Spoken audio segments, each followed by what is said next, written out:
Hello, everyone, and thank you for joining my podcast today. Today's discussion is going to be about the popular Renaissance gardens in Florence, Italy, as well as the purpose of the garden's design and how it connects with the neighborhood culture. The first garden you're going to see is the Boboli Gardens. Of course, as it is not all about grass and flowers, it also associates with other structures around that helps bring recognition. The second garden you will be seeing is the Bardini Gardens, which is known by the local residents as a villa. These gardens are actually across from each other and within walking distance, which would take about 12 minutes heading east from the Boboli Gardens. Before we start, first let me explain to you what a Renaissance garden is. Between the 14th century and the 17th century, a modern new way of thinking was created about the world and a man's place, which rediscovered philosophy, art, and literature. Thus began modern design developments that benefits people and detailed structures and surfaces of buildings. The Renaissance gardens appeared in the late 15th century in Rome and Florence villas that was guided by beauty and the classical ideals of order that can be characterized as symmetrical. The layout of the gardens is designed for pleasure of strolling through the landscape and views of nature. Now that you know a little bit more of what you signed up for, it is time to start this tour. The Boboli Gardens. Directly behind the Petit Palace are the marvelous 11 acres of land. The Boboli Gardens is open to the public since 1766 and is recognized as a historical park of Florence. The Medici family established the layout of the gardens, creating the Italian garden style that would become a model for many European courts. The vast green expanse with the regular layout is an outdoor museum populated by ancient and Renaissance statues. The gardens are also decorated with grottos, the most important of which is the famous grotto created by Bernardo, as well as the Fountain of Neptune and the Fountain of the Ocean.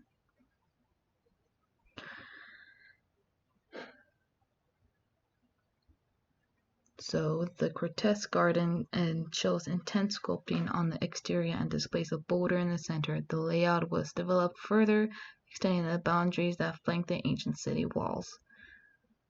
The Boboli Gardens completes the Petit Palace, allows the spirit of the court to be fully appreciated and the gardens to be enjoyed. Bardini Gardens.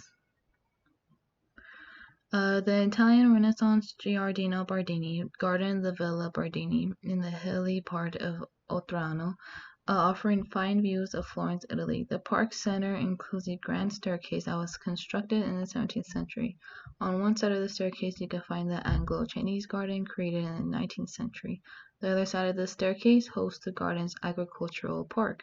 The garden boasts many statues and panoramic views over the city.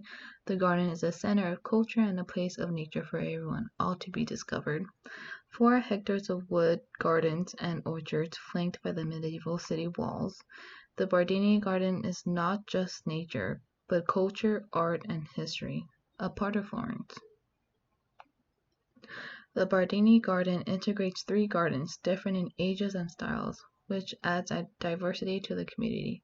The Italian garden with a magnificent Baroque staircase, the English wood, which its exotic elements, represents a rare example of the Anglo-Chinese garden. The agricultural park, in which a new orchid and the splendid wisteria pergola have been found. The wisteria is one of the most striking plants and beloved by the community. It may be because of the pergola completely covered with these purple clusters or because it leads to the Loggia del Belvedere, from which you can enjoy the view of Florence and San Miniato al Monte. The garden and Villa Bardini, this flower carries with its ancient history and distant origin. It is said that the wisteria brought rarity from China by Marco Polo. Even the actual arrival in our country is attested started from the 1700s. Now we will be leaving the gardens. Unfortunately, this tour is coming to an end. Overall, these Renaissance gardens are part of the culture here in Florence, Italy. But before, this was a luxury that only few can afford. Now, in this modern world, it's open to all who visits the gardens and is able to observe its everlasting beauty. Thank you for joining me today, and I will be excited to take this trip with you. Safe travels!